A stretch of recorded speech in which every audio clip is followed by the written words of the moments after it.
So folks, pay close attention. You're going to want to go look this up. And I give the full details completely documented in the second edition of the Antichrist and Cup of Tea. Here it is, July 28th at the Commonwealth Games, the 22nd Commonwealth Games for 2022. You have these every few years. They've been going on the whole time. The Queen Elizabeth II was queen. It's the largest set of international games in the world after the Olympics. And this year they had 72 nations and territories participating. Roughly, they estimate almost a third of the world's population potentially watching. Okay, the whole British Commonwealth. At this event, Prince Charles opened it in lieu of the Queen on her behalf. He oversaw the whole thing. He was there in person at the Alexander Stadium in Birmingham, England. Okay.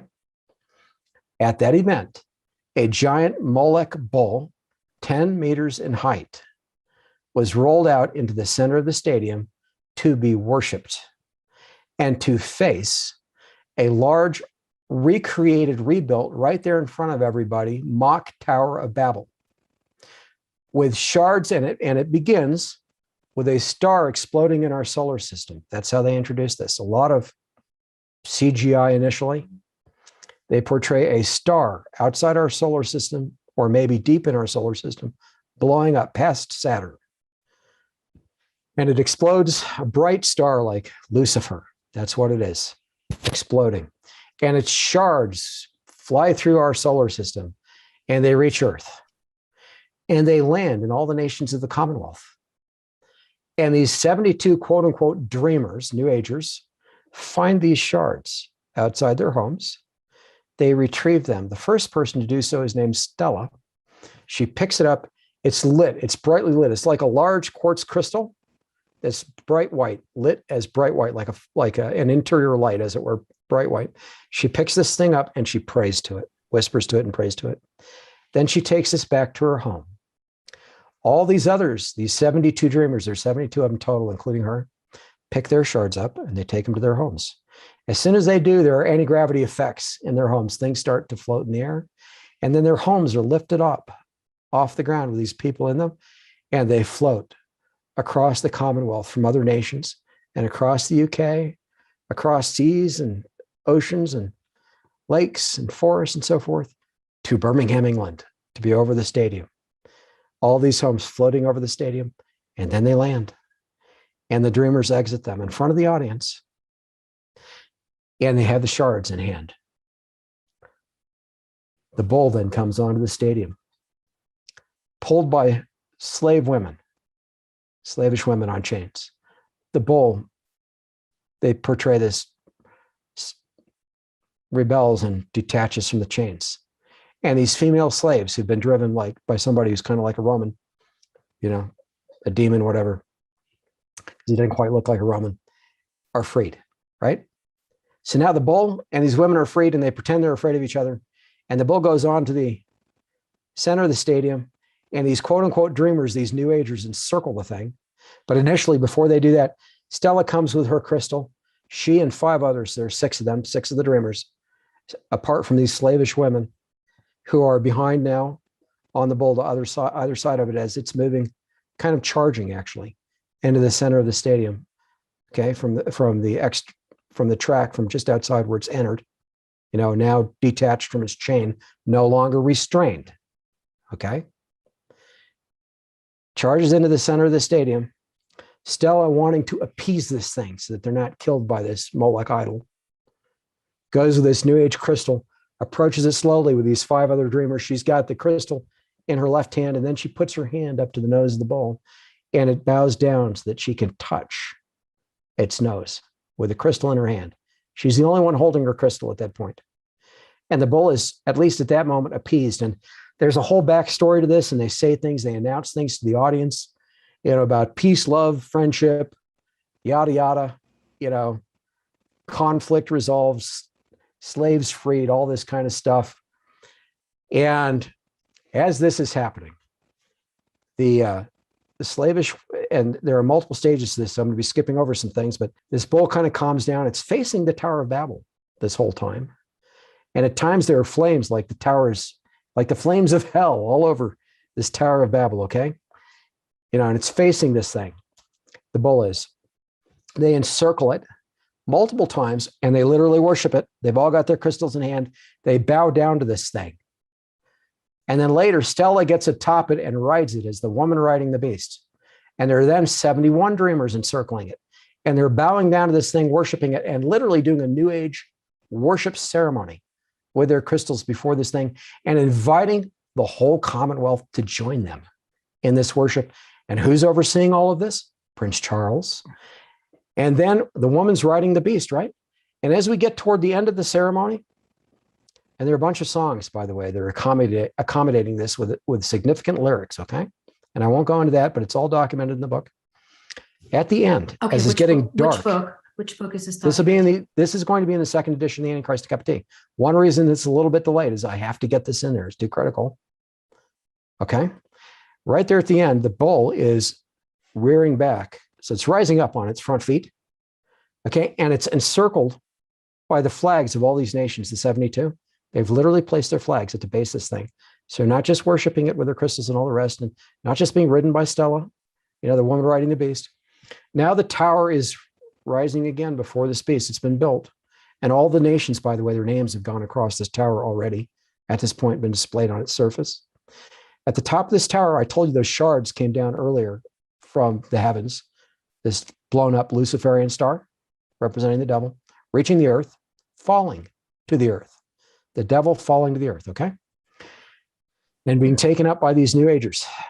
So they all approach, they leave the bull now, but the flags are at the base of the bull, showing the nations are all worshiping around this bull, the 71. And I'm going to come back to the number 71. It's extremely significant.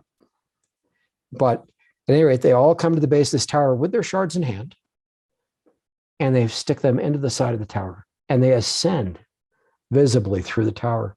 And as they get toward the top of the tower, they form this ball, the original star that blew up, reconstituted, and then it rises above the tower, and you get this huge disco-like ball atop the tower that's lit up very brightly, and a beam of light goes between that ball and the chest of the bull. Now it's nighttime at this point in Alexander Stadium, an open-air stadium, so you can see these lights, but they're portraying the rebuilding of the Tower of Babel in our day, with Lucifer being over it, being worshipped by all the nations of the world. And why do I say all? I said that the 72 dreamers were for the 72. They're for the 72 nations and territories of the British Commonwealth, right? Stella being the 72nd, she's riding the bull. Why 71 worshiping around the bull? Okay, how does that represent all the nations? Well, here's the deal. At the Feast of Tabernacles every year, Israel would sacrifice 70 bulls, not 71, 70. And Israel's rabbis historically understood that to represent the nations that came out of the scattering from the Tower of Babel. So they took those 70 to represent the nations of the world. And the way Christians and often the rabbinic community have interpreted those 70 bulls that were sacrificed, they would say, well, we have our God and we worship him and we do sacrifices on behalf of Israel. This is how it would be interpreted, right? So these 70 are for the nations. And oftentimes Christians look at that and they think this is a sacrifice on behalf of the nations, so that maybe their sins would be forgiven. The ones who don't worship the God of Israel at the Feast of Tabernacles each year, it was never that. That is not what it ever in history represented. So I'm going to come back to what it did represent in a moment. It did represent the 70 nations. That's correct. But the reason there were 71 around the base of this bowl is because Israel was included. You see, the nation of Israel came after the 70 at the Tower of Babel, right? Interesting. So now they're saying, oh, Israel, by the way, you're not going to worship your God anymore. You're going to worship Lucifer with us. So there are 71 instead of 70 at the base of this bowl, led by the woman riding the beast, representing, if you want, the harlot church under the Antichrist, okay? Well, what were the sacrifices really about at Tabernacles, the 70 bowls? Was it for the sins of the nations? I'm going to tell you no. It was their death and destruction, their crushing by the Messiah at Armageddon. That's what it really represented. When God, our God, sacrifices the nations like brute beasts, man without understanding is like the beasts that perish. That is what Scripture tells us multiple times. Those nations that did not worship God, that were at the base of the Tower of Babel historically, were not worshipers of the real God. They were engaging in paganism. And God scattered them to the nations. He brought a nation separate from them, a new nation, Israel, the 71, the 71st, okay? So we can look in Revelation 19, in Ezekiel 39. We can see that when the Lord is done with Armageddon, that the birds of prey come down to eat the flesh of the slain. Like beasts, right?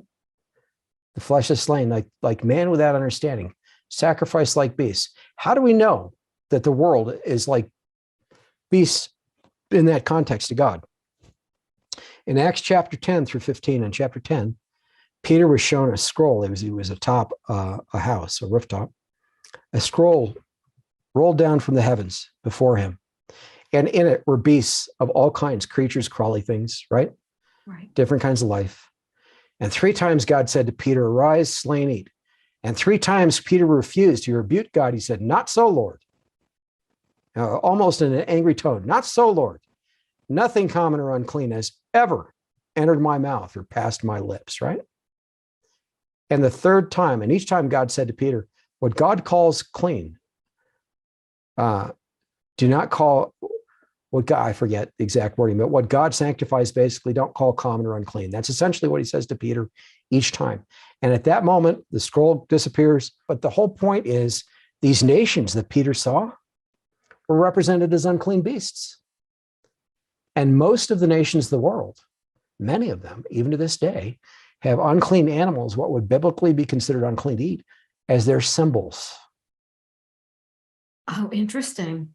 So when these bulls were sacrificed, on behalf of the nations, in this case, they were symbolizing the Molech worshipers being killed by Christ at Armageddon. Okay? Man without understanding, sacrifice like the beasts, like beasts. And that's what we have. We have an attempt under Prince Charles, now King Charles III, to flip all that on its head and to get modern mankind to worship the devil with this ancient Molech imagery, to invite mankind to do that and to suggest that Israel is going to be a part of it. That was July 28th this year at the opening of the Commonwealth Games. So for that to happen, and then Charles to become King Charles, right after that, King Charles III. Wow, the timing. It's incredibly significant. Yeah, the timing is amazing. Oh, and I'm going to wrap it up with one other point, which makes all of this that's very significant even more so. If you could imagine that. So, and I pointed this out, by the way, in the first edition of the Antichrist and a Cup of Tea. It's also been in drafts of my Messiah History in the Tribulation Period since the 1980s, some of which I circulated about 30 copies to earlier reviewers in the early 1990s, okay? Before, a long time before the Antichrist and Cup of Tea was published. So I'm not just saying this now. I've said this from the beginning. There was never anything such as a revived Roman Empire. Doesn't exist, never existed, never will. That's a misunderstanding of Scripture. What there is instead is a revived Babylonian Empire. Interesting.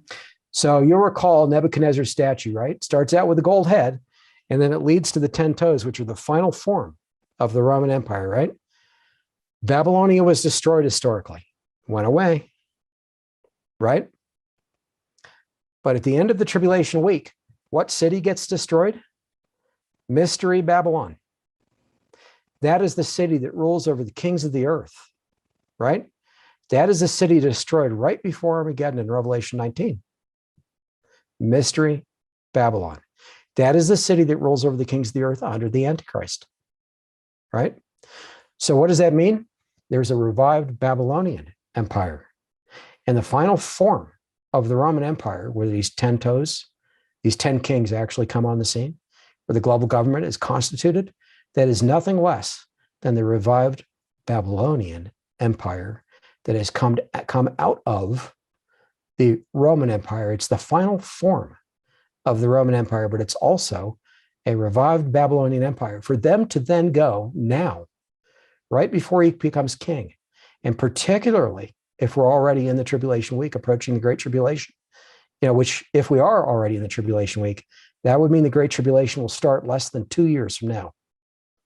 Okay? Which less is than then 2 years. Which is then 3.5 years. Right. 3.5 years from the start of the 7 years, if we're in the tribulation week. And I don't know if we are yet. But regardless, for it to be at this point in history before he becomes king, to now say, we're reconstituting the Tower of Babel. We're putting Lucifer as the all-seeing eye, the king over this whole thing. And we and you are to worship through Molech, this bull idol. And here's the other clincher. Moses came down off Mount Sinai with the initial set of tablets to find Israel had reconstituted that bull, the golden calf. It's the same thing. It was the Apis bull of Egypt, the same thing as Molech for Molech and Baal, like Ra and Apis for Egypt, okay? Same thing. Moses comes down off Mount Sinai with God's commandments and finds Israel worshiping this thing. Right. Throws down these commandments and judgment follows, right? Disgusted with Israel. And it's so serious that God is ready to annihilate Israel from the face of the planet and make a new nation out of Moses, right?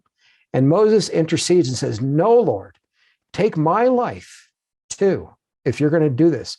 Otherwise, why have you brought this people out of Egypt only to have your name, mocked, spoken against among the nations because you brought them out and couldn't bring them, all the way to the promised land. You had to kill them in the wilderness because they were so wicked, right? You couldn't deliver, in other words. If you're going to do that, kill me too. So Moses interceded in the ultimate way before God. And so God changed his mind and judged the nation of Israel, right? And ultimately gave new 10 commandments. Okay, so here Moses was a type of Christ, right? So for the moment here, we're going to put Moses in the place of Christ. Moses was a type of Christ. There's a prophet like him who would arise in Israel. That's the Messiah, right? Okay. So the Antichrist is a counterfeit of Christ. Therefore, he's also a counterfeit of Moses, right? Right. So here's Prince Charles. At the beginning of this event, the bull hasn't been brought out yet, not unveiled. The bull is brought out. Then these runners that have traveled, these athletes that have traveled through all the nations the prior year, bring this baton, which is shaped like a torch, to Prince Charles. And this is after all this stuff has happened around this bull. And Prince Charles has been overseeing the whole thing. They bring this torch and they open the top of the torch and a little scroll is pulled out of the torch. And the lady who's over the Commonwealth Games unscrolls it, hands it to Prince Charles, and he reads it as a message from his mother to bless the event. This is like the 10 Commandments. This is the counterfeit in this case. Moses coming off the mountain, Prince Charles overseeing this event. Moses seeing Israel worshiping the golden calf and being furious, and casting down the 10 Commandments. Prince Charles seeing the nations worshiping the Molech bull. Not being furious, saying, oh, hey, let me bless this from the queen. And right after that is when the bull raises up on its heel. The tower is fully raised. The all-seeing eye of Lucifer is reconstituted over the thing. And the beam of light goes between the bull's chest and that ball over the tower, the all-seeing eye. Prince Charles oversaw that whole thing. It's like saying, now you can worship the devil. And we'll achieve our aim of finally building the Tower of Babel and putting Lucifer as our God, our king.